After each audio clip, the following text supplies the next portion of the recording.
નમસ્કાર દર્શક મિત્રો, હેલ્થ ટિપ્સ ગુજરાતી ચેનલમાં ફરી એકવાર આપનું હાર્દિક સ્વાગત કરું છું. મારા બધા જ દર્શક મિત્રોને ભગવાન સ્વસ્થ રાખે એવી પ્રાર્થના સાથે મિત્રો, હાલમાં શરદી અને ઉધરસના જે કેસ વધી રહ્યા છે, આ જે ઋતુનો સમયગાળો છે એટલે હવે પછીનો જે સમયગાળો આવે છે એમાં આવા કેસ વધશે. શરદી, ઉધરસ અને તાવ.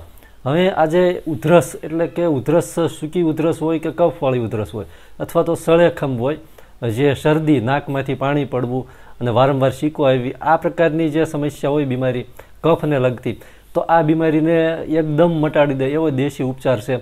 સવાર અને સાંજ 2 ટાઈમ કરો ત્યાં તમને એની ઇફેક્ટ દેખાવા માંડે, એની અસર દેખાવા માંડે શરીરમાં. ઝીણો તાવ રહેતો હોય તો તાવ પણ દૂર થઈ જાય અને શરીરમાં કળતર જેવું હોય તો એ પણ મટી જાય એવો દેશી ઉપચાર છે.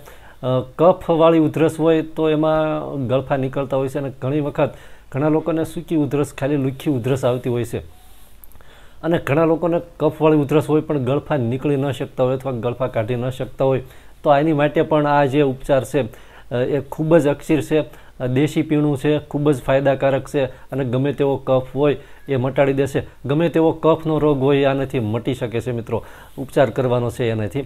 હવે જે ઉપચાર છે એની અંદર 3 વસ્તુ લેવાની છે, જેની અંદર પ્રથમ ચીજ છે અજમો. અજમો છે એ સ્વાદમાં તીખો તુરો હોય છે અને ખાસ કરીને ગરમ તાસીર હોય છે. અને અજમો છે એ કફને દૂર કરવા માટેની સૌથી રામબાણ ઔષધિ છે.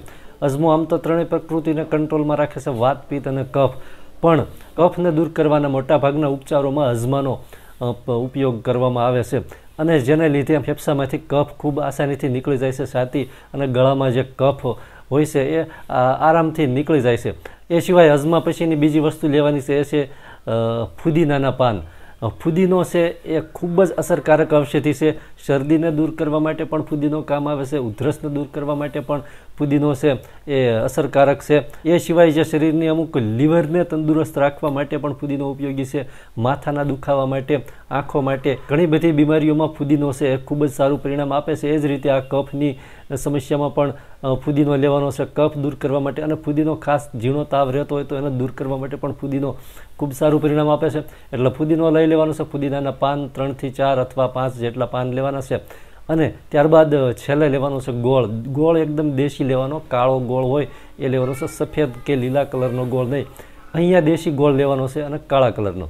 હવે કઈ રીતે આપણે આ પીણું બનાવવાનું છે, તો એની માટે 1 ગ્લાસ જેટલું પાણી લઈ લેવાનું છે. આ પાણીને ગરમ કરવાનું છે, પણ પાણી ગરમ કરવા જ્યારે મૂકો એની પહેલાં એની અંદર તમારે 1 ચમચી અજમો નાખી દેવાનો છે, 1 ચમચી જેટલો દેશી ગોળ નાખી દેવાનો છે અને એની અંદર 5-6 પાન ફુદીનાના જે છે એ પાન નાખી દેવાના છે. ફુદીનાના પાનને એમનામ આખા પણ નાખી શકો અને એ પાનને તમે મસળીને પણ નાખી શકો છો.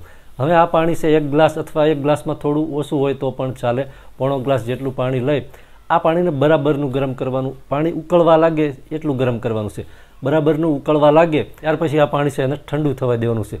પણ પાણી જ્યારે હુંફાળું રહે, ચા જેટલું ગરમ રહે ત્યારે આને ચાની જેમ પી લેવાનું છે. જેટલું સહન થઈ શકે એટલું ગરમ હોય ત્યારે આને પી લેવાનું છે.